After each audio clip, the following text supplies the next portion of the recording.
Hi everyone, welcome back to another Therapy Tip Tuesday.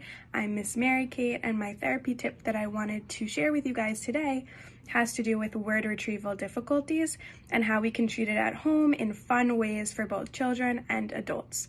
So first of all, what is word retrieval? Word retrieval is a person's ability to find the word that they want to say when they're communicating. So I think we've all experienced a little word retrieval difficulty at some point in time.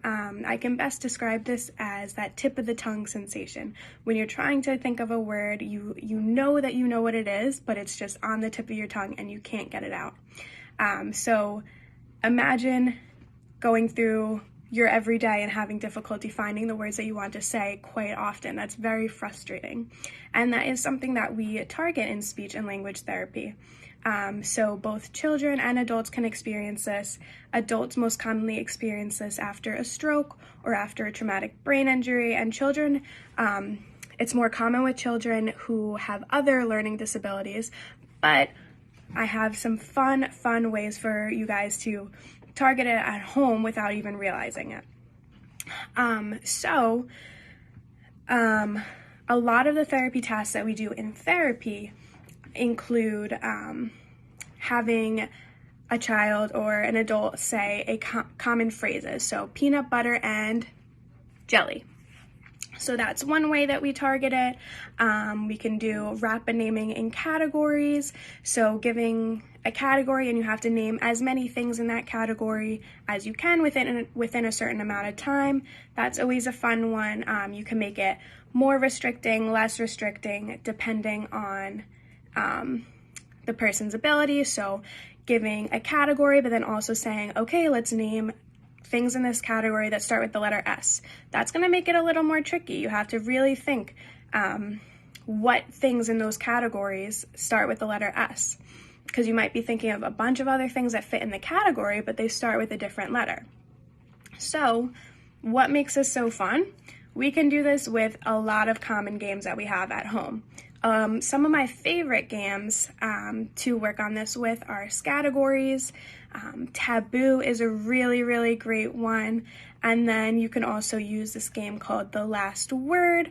So this makes it fun and competitive to work those word retrieval skills. You know, the more that we work them, the better that we are going to get at them. Some fun games more for children. You could do Pictionary. You could do Apples to Apples. You could do Bananagrams is a really great one that also works on your spelling skills, having those tiles and then moving them around to see how many words you can make with the tiles that you're given. That's great for both like school-age children and also adults. So some of my favorite games I mentioned was categories. I have some category cards here. If you guys don't know how to play, it comes with a dice that has all different letters on it. You roll the dice, and then you have a list of categories that you have to name one thing that starts with that letter that you rolled. So that's a really great one. Like I said before, it's a little bit more restrictive, so it's for higher level word retrieval skills. And then I also mentioned The Last Word. So it's kind of very similar. You get a letter, and then you have a group of people, and then you all have subject cards. So this is all about Egypt, the letter B. Whoever can name the most or name the last one before the buzzer goes off is the winner. So those are some really fun and engaging ways to work on word retrieval without even noticing it. I also wanted to share with you guys different cues that I give when working on word retrieval. So it's not going to be fun if someone's really struggling with it. So some of the types of cues that I use are called phonemic and semantic cues. So phonemic cues are giving that first sound. So if your target word is sun, you would say it starts with S, that S sound.